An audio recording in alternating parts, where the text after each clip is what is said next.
たま、おはよう。今日もよろしくね。80歳の千代おばあちゃんは、この家で穏やかな毎日を過ごしています。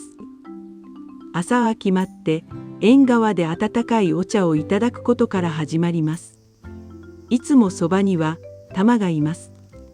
毎朝、この家には郵便屋さんがやってきます。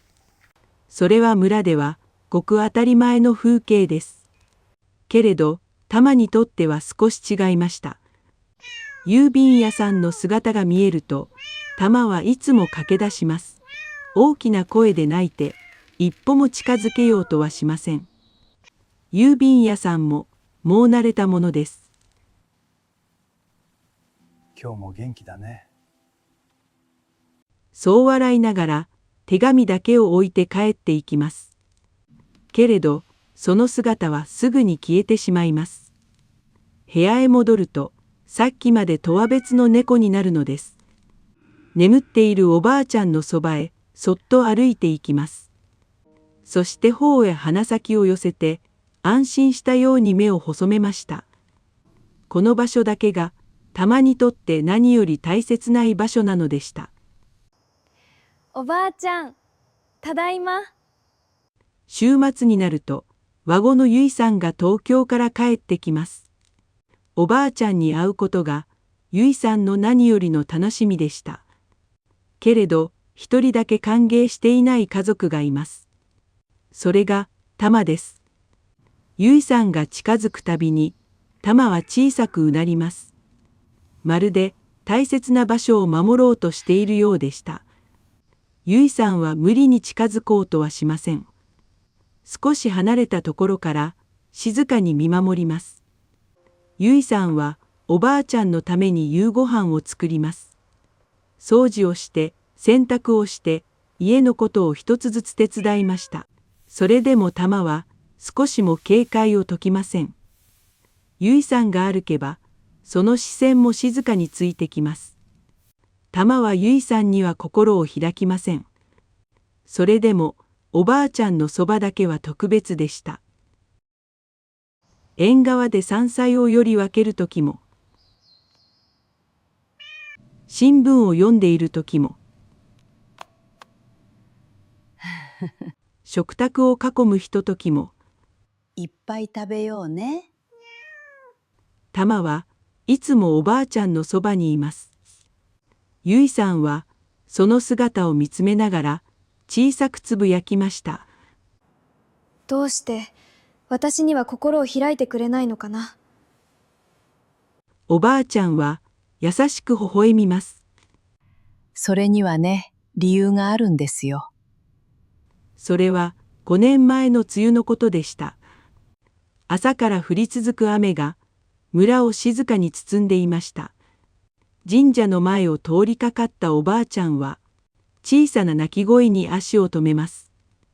段ボール箱の中には小さな命が震えていました。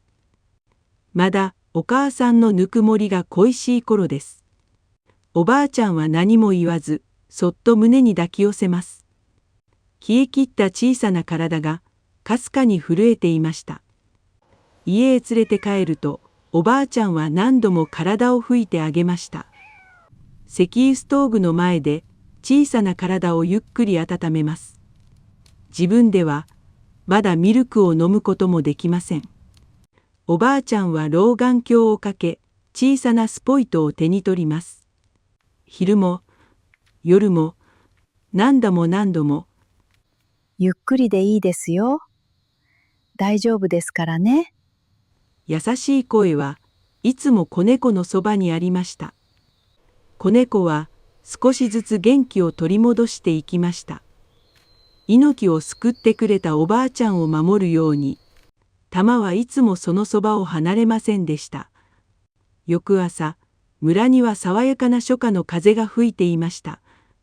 おばあちゃんは縁側から庭を眺め、穏やかに微笑みます。梅の実を一つ取ろうと、手を伸ばしたその時でした。足元がぐらりと揺れます。玉は今まで聞いたことのない声で泣き始めました。家の中へ駆け込み、ゆいさんを必死に呼びます。ゆいさんは急いで庭へ向かいました。そこにはおばあちゃんが動けずに座り込んでいました。たまはおばあちゃんの前に立ったまま動きません。ゆいさんはそっと声をかけます。たま、一緒におばあちゃんを助けよう。